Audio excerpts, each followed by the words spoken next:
Sup guys, may order tayong Evo helmet. Tara, samahan nyo ako, deliver natin. Dito lang yan sa may San Vicente.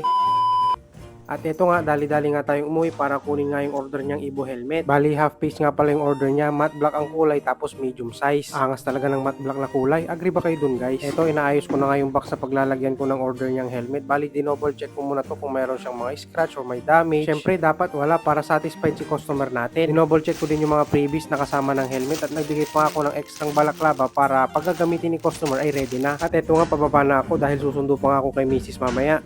Guys, may order tayong Evo helmet na half face. Deliver na natin sa San Vicente. Dito lang yan sa Urdaneta City.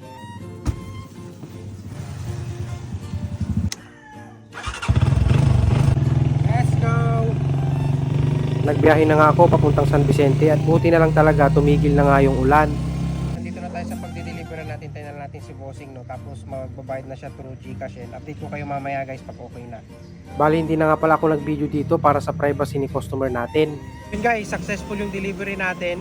Nagbigay pa ng 100 pesos na tip si brother. So maraming salamat sa iyo brother. Ride safe lagi. And kung gusto nyo mag-order ng Evo helmet around Urdaneta, pwede nating i-deliver yan. Free delivery na yan guys sa mga malalapit lang dito sa lugar natin. Lagi nyong tatandaan kapag gagamit kayo ng motorsiklo, huwag nyong kakalimutan ng protection sa ulo. Yun lang guys, ride safe lagi. Peace out. Hanggang dito na muna ulit ang ating vlog. Paki-like and share na din itong ating video. At maraming salamat sa inyong suporta.